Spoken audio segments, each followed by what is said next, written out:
آپ سے بھی لیا تھا اور نوح سے بھی لیا تھا، وابراہیم وموسیٰ وعیسیٰ ابن مریم، اور ابراہیم سے، موسیٰ سے، ابن مریم سے، واخذنا منہم میثاقا غلیظا، اور ان سب سے ہم نے بڑا نارا قول و قرار دیا تھا، میثاق لیا تھا۔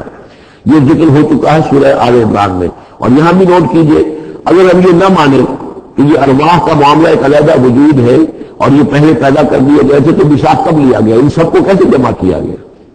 وہ تو ایک میثاق الست جو ہے تمام ارواح سے لیا گیا، الست من ربکم۔ پھر ان میں سے جو وہ تھے جنہیں نبوت ملنے والی تھی، روح محمد بھی موجود تھی اور روح ابراہیم بھی تھی، روح عیسیٰ بھی تھی، یہ سارے ارواح تھی، ان سے پھر ایک ایڈیشنل جو میثاق لیا گیا۔ مراد بات ہے کہ جب تک کہ آپ روحانی وجود کا علیحدہ سے ہونا اس کو تسلیم نہیں کرتے تو قرآن مجید کے سارے مضامین ہے تو کہنے استعارہ ہے، تو استعارہ رہ جائے گا، پھر کوئی حقیقت ثابت نہیں رہے گی۔ لِيَسْأَلَ الصَّادِقِينَ عَنْ صِدْقِهِمْ، تاکہ اللہ تعالیٰ پوچھ لے سچوں سے ان کے سچ کے بارے میں، اور گویا کہ آگے محذوف ہے وَالْكَاذِبِينَ مِنْ كِذْبِهِمْ، اور یہ جھوٹے ہیں ان سے ان کے جھوٹ کے بارے میں سوال کر لے، تاکہ اللہ تعالیٰ پوری طرح پوچھ گچھ کر لے سچوں سے ان کے سچ کے بارے میں۔ وَأَعَدَّ لِلْكَافِرِينَ عَذَابًا أَلِيمًا، اور یقیناً اس نے کافروں کے لیے بہت دردناک عذاب تیار کیا ہوا ہے۔ یہ پہلا رکوع یہاں پر ختم ہو گیا، یہ 8 آیات کا ہے۔ اس کے بعد اب یہ مضمون چلے گا 2 رکوعوں کے بعد چل کر دوسرے تیسرے بعد چوتھے رکوع کے ساتھ۔ ابھی صرف اس کی تمہید ہے کہ نبی آپ ان کافروں کا اور منافقین کا تو اسکینڈل بن جائے گا، تو یہ ہو جائے گا، تو وہ ہو جائے گا، اس کو اپنے ذہن سے بالکل نکال دیے۔ جو اللہ کا حکم ہے اس کے اوپر عمل کیجیے۔ آپ کے لیے وہ نکاح کرنے میں قطعاً کوئی قباحت نہیں ہے، اور اللہ تعالیٰ نے تو گویا کہ آپ کو حکم دے دیا اس لیے کہ وہ آ جائے گا کہ ہم نے تو وہ شادی آپ کی کر دی ہے، ہمارے حکم سے یہ حضرت زینب کے ساتھ آپ کا نکاح جو طے پا چکا ہے۔ اس کے بعد 2 رکوع جو ہے ان میں ذکر ہو رہا ہے غزوہ احزاب کا۔ ہمارے پاس چند منٹ ہے تو غزوہ احزاب کا جو تاریخی پس منظر ہے وہ میں بیان کر دیتا ہوں، باقی اس سے آگے ہم پڑھیں گے انشاءاللہ تعالیٰ کل۔ یہ غزوہ ہوا ہے سن 5 میں، اور اس کے لیے جو ہے بڑا اہتمام ہوا ہے۔ سب سے پہلے تو یہ کہ بنو نذیر جو نکال دیے گئے تھے مدینے سے، اور وہ پھر جا کر خیبر وغیرہ میں آباد ہو گئے تھے۔ اب انہیں مدینے کی یاد آتی تھی، انہیں ستاتی تھی یاد مدینے کی، وہ واپس آنا چاہتے تھے، وہ چاہتے تھے کہ مسلمانوں سے انتقام لے۔ تو انہوں نے پھر یہ ہے، اور اس میں خاص طور پر وہ ابو عامر راہب جس کا تذکرہ ہم پڑھ چکے ہیں سورہ توبہ کے اندر، انہوں نے جو ہے بڑی محنت کر کے طرف قریش کو آمادہ کیا کہ وہ حملہ کریں۔ دوسری طرف یہ ہے کہ جو نجد کے قبائل تھے غطفان وغیرہ ان کو آمادہ کیا۔ تو یہ ایک سمجھیے کہ متحدہ محاذ بن کر ایک گرینڈ آرمی جو ہے وہ آئی، 12,000 کی فوج، جو عرب میں یہ سمجھیے کہ یہ کوئی انہونی سی بات تھی کہ کوئی اتنی بھی قوت، وہ شمال سے بھی آئے، جنوب سے بھی آئے، اور مغرب سے بھی آئے، مشرق سے بھی آئے۔ اس کا نقشہ جو بعد میں جب ہم پڑھیں گے تو کھل جائے گا۔ اب انہوں نے آ کر گھیر لیا مدینے کو، محاصرہ کر کے پڑ گئے۔ اتنی بڑی فوج حضور کے پاس کل اس وقت جو تعداد بنتی تھی 3,000 کی تھی مدینے کے اندر، جن میں کے منافقین بھی تھے۔ اور دوسری یہ کہ عقب میں وہ بنو قریظہ بھی موجود تھے، ایک قبیلہ بڑی طاقتور قبیلہ تھا، بڑا قبیلہ تھا، ان کی گڑھیاں تھیں، ان کے قلعے تھے، وہ موجود تھے۔ اب پیچھے وہ موجود ہے، اندیشہ ہے کہ کہیں وہ غداری کریں، جیسے کہ اس سے پہلے بنو قینقاع نے کی یا بنو نذیر نے کی، اس وقت وہ غداری کریں گے، اور اس کی خبریں بھی مل گئی تھی کہ سلسلہ بنبانی ہو چکا ہے اور باہر سے وہ لشکر آ گیا ہے۔ 2 طرف مدینے کے حرات ہیں، چٹانیں ہیں، لابے سیاہ پتھر ہیں اور چکنے ہیں، ان کے اوپر نہ اونٹ چل سکتا ہے اور نہ گھوڑا دوڑ سکتا ہے۔ تو یہ جو حرات ہیں مدینے کے 2 طرف، وہ تو گویا کہ ایک اللہ تعالیٰ کی طرف سے ایک نیچرل پروٹیکشن جو ہے مدینے کو ملی ہوئی ہے۔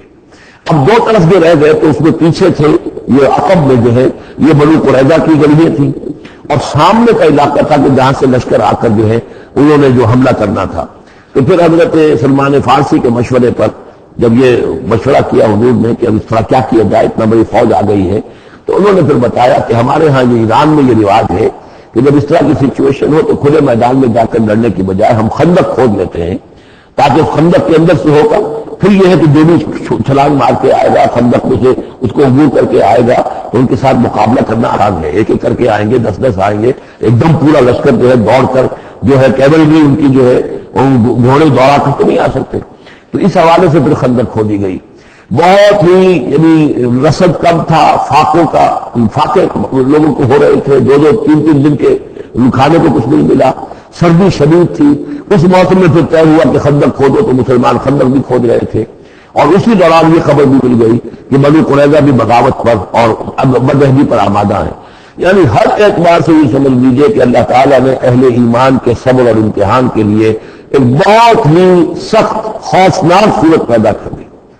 اگرچہ اس کے بعد ہوا کیا، اس میں یہ ہے کہ ایک حضرت نعیم تھے ابو مسعود الاشجعی، نعیم بن ابن مسعود اشجعی، انہوں نے ایک بڑی تدبیر کی، حضور سے آ کر اجازت بھی دی. اشجعی قبیلے کے تھے، وہ باہر کے تھے، مدینے کے نہیں تھے، کہ حضور اگر آپ مجھے اجازت دیں تو میں ان کے مابین کچھ آپس میں بد اعتمادی پیدا کر دوں. بنو قریظہ کے پاس گئے کہ دیکھو تم یہاں رہتے ہو، یہ تو باہر سے آئے ہیں، فرض کریں چلیے آپ یہ سمجھتے ہیں کہ وہ جیت جائیں گے اور محمد اور ان کے ساتھیوں کو تم ختم کر دو گے، لیکن یہ بھی سوچو کہ اگر برعکس ہو گیا 10%، 20%، 30% تو امکان ہے کہ نہیں، تو تم کیا کرو گے؟ تمہیں تو یہاں رہنا ہے، پھر محمد کے ساتھ پھر تمہارا معاملہ ہوگا اور ہو سکتا ہے کہ وہ چھوڑ کر چلے جائیں. پھر تو تم ایسے کرو کہ ان سے مانگو کہ کچھ وہ لوگ آسٹریلس تمہیں دیں اپنے، تاکہ ان کو یقین میں رہے، تمہیں یقین رہے کہ وہ اپنے وعدے سے پھریں گے نہیں، جو بھی وعدہ انہوں نے کیا ہے تمہارے ساتھ مدد کرنے کا، اور تمہارا جو اندر سے تم مسلمانوں پر حملہ کرو گے تو جو کچھ بھی ان کے وعدے وہ پورے کریں گے. انہوں نے کہا بات تو ٹھیک ہے، یہ نعیم جو کہہ رہا ہے یہ بات صحیح ہے. تو انہوں نے وہ مطالبہ کیا ان سے، قریش سے، اور وہ جو لشکر باہر پڑے ہوئے تھے 12,000 کے، کہ آپ اپنے کچھ آدمی ہمارے پاس بھیجیے تاکہ ہمیں اعتماد رہے، ہمارے پاس وہ رہیں گے ہاسٹیجز کی حیثیت سے، کہ ہمیں یقین رہے کہ آپ اپنی بات پوری کریں گے. ادھر سے جا کے ان سے جا کے وہ تم ان کے اوپر کیسے اعتماد کر رہے، وہ تو تمہارے اوپر اعتماد ہی نہیں کرتے، تم سے آدمی مانگ رہے ہیں.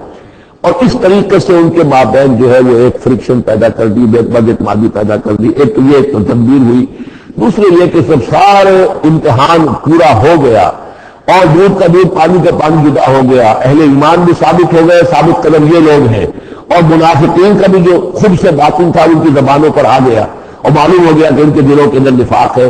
پھر اللہ تعالیٰ نے تیز آندھی بھیجی، وہ آندھی ایسی آئی، جھکر ایسا آیا کہ وہ لشکر جو تھا اس کے خیمے اڑ گئے، جہاں دیریں چڑھی ہوئی تھی چولہوں کے اوپر آگ لگ گئی اور اس سے ایک افراتفری پیدا ہوئی. اس کے نتیجے میں وہ لشکر انہوں نے وہاں سے کیمپ اٹھایا اور چلے گئے.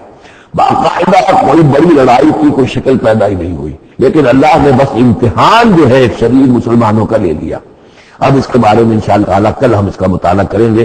بارک اللہ لی و لکم فی القرآن العظیم ونفعنی وإیاکم بالآیات والذکر الحکیم.